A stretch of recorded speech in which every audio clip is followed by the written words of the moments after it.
Hello, my name is Marc Menard. I am recording this video for my SDC system design capstone. Right now I'm using two databases, well, three, but I'm testing two. On this left terminal here, I have mySQL, which is my SQL server. Inside of my SQL server, I have the base databases plus the user database I created. And in that user database, I have two tables. One is records, one is user table. Currently, I have, I think, 8 million records in there. So I'm going to test this 8 million to see how long it takes. On this right side terminal, I have MongoDB, which is a NoSQL database. Currently, I have about 2,402,707 records inside of my test data collection, which is inside of my first database. So I'm going to run queries on these two different databases. And I'm using this as a baseline because I haven't got to 10 million yet. Besides this, I have a Postgres server, but that is currently being run with an API. So that's why I chose to use mySQL and also MongoDB.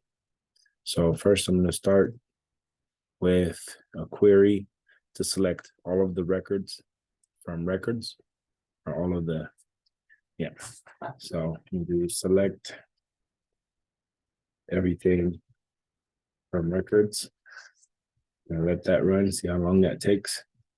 And then for my first database, I'm going to see how many records. I'm going to get all the records from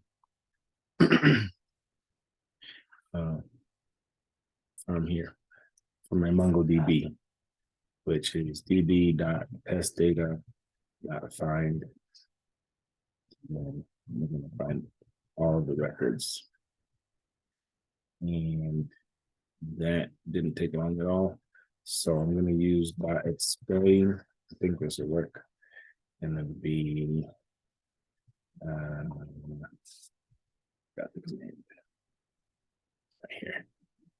Explain execution stats.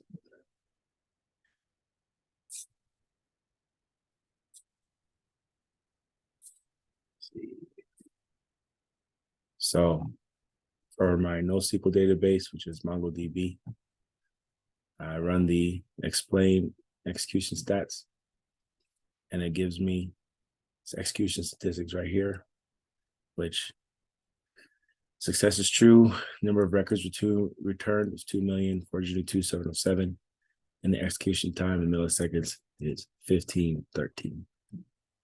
As you can see here, the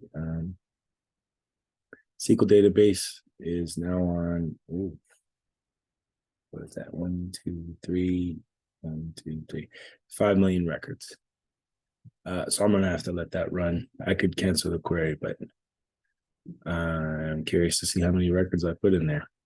So what I've learned so far from working with these two databases is that they're syntactically different, and then also the schemas are different. For MongoDB, it's essentially a JSON file where it's an array of objects and there's no relation. Whereas with mySQL, it's a relational database which uses tables. And inside of those tables, you can have foreign and primary keys to connect to each other. So as this goes, I'm going to see if I can maybe pause the recording until it's done doing its query. Okay. So my SQL database just finished.